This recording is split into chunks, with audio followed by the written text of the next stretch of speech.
So, hi guys, welcome again. So, ngayon, i-review ko tong power supply na yung input niya ay 190 to 240 volt AC, tas yung output ay 12 volts, 16.7 amps, or kung i-times nyo ay 200 watts. So, ngayon guys, itetest ko yung hanggang ano yung current niya na makakaya, kung 200 watts ba or hindi totoo. So ngayon guys, i-test na natin to. So kung gusto nyo makita yung loob niya, i-tear down natin. Napaka easy naman yung pag-disassemble niya. So ito yung hot side niya, ito yung bridge rectifier, tapos ito yung capacitor na convert to AC to DC, then going to ito yung MOSFET na switching para dito sa transformer na step down to 12 volts, then itong dalawa ay rectifier para i-convert yung DC. So in the future video guys, gusto ko nga tong i-modify na maging adjustable voltage na pwedeng pababa ng 12 volts or pataas pa sa 12 volts using potentiometer. So wait nyo na lang guys sa future videos. So ngayon guys,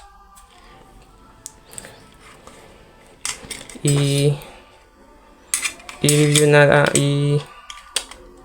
ano ba to? I-test muna natin to hanggang gaano yung kaya niya. So may AC cord ako. Tas yung gusto nyo kung hindi nyo alam kung ano yung wiring, kung tiningnan nyo tong L at N, ito ay live, neutral at ground. Kung meron lang kayong dalawang prong o dalawang wire, ikabit lang nyo sa neutral at live. Dahil depende yan, dahil mayroon kailangan ng ground, pero dito sa amin hindi na kailangan ng ground. So ganito lang guys, tapos i-screw lang ninyo nang mahigpit.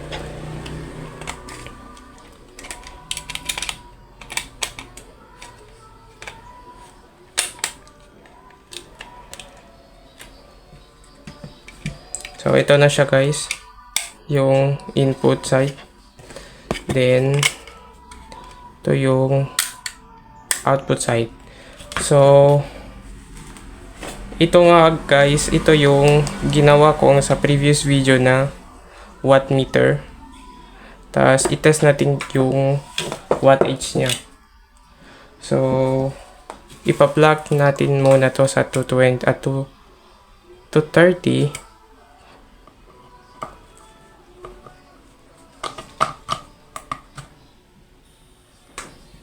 So as you can see guys, may green indicator siya.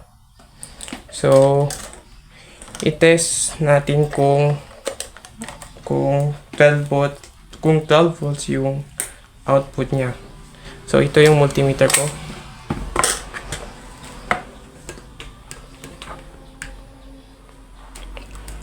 So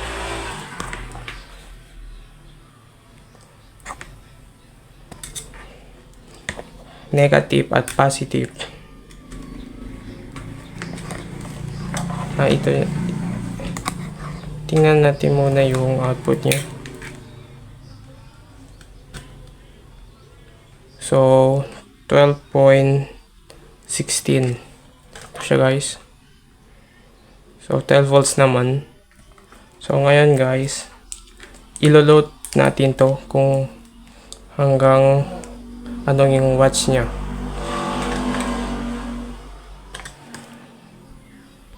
So, ito yung gagamitin ko na dummy load. Ito ay galing sa 12 volt, sa headlight ng motor, 12 volts. Tapos yung rating niya ay 12 volts, 35 per filament. So, i-test na natin. So, gagamitin ko na lang yung alligator clip dahil para mas easy yung pagkakabit. So, ito yung negative. Tapos ito yung positive.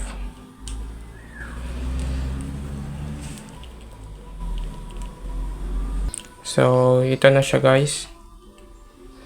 So, first, try natin muna to sa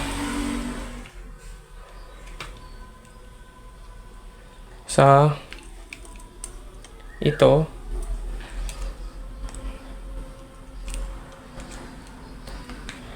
$35 watts muna. Kailangan nyo palang ganito para i-soft start.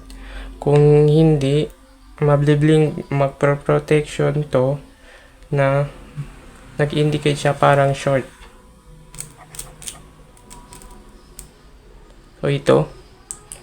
So tingnan nyo, 42 watts, 45 watts.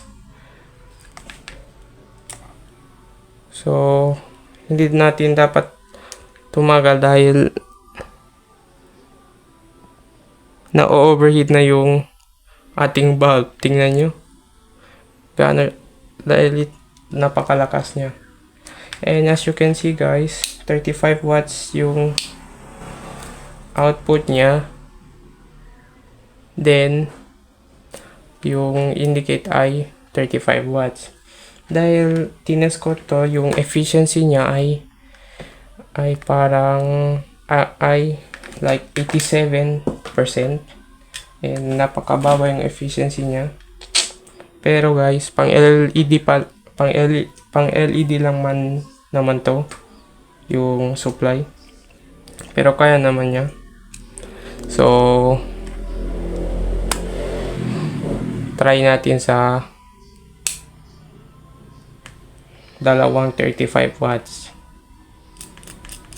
Soft start. Tingnan nyo, nagbi-blink siya. Tingnan nyo. Dahil na-protect siya, dahil it indicates na short, dapat kailangan yung i-soft start. Ganito. Ang init. Na-overheat yung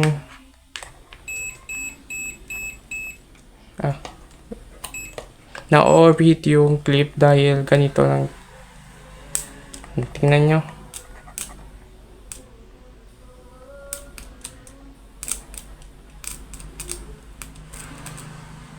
Ngayon, dapat hanggang 93 watts siya. Dapat hindi tumagal dahil yung bulb ay maaaring masira. So ngayon, i-test natin tong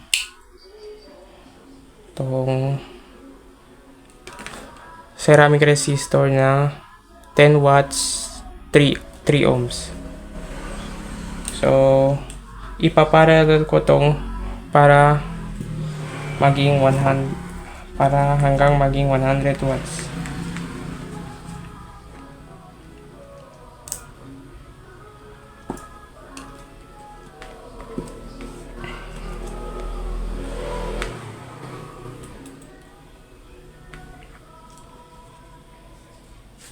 So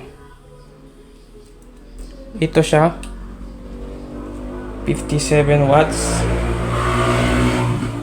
plus ito 100 watts na protect na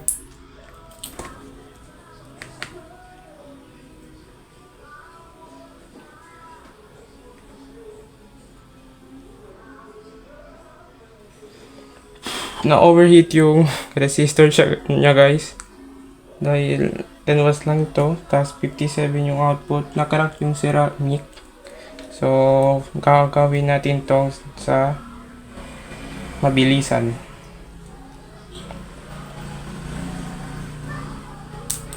So, dalawa muna.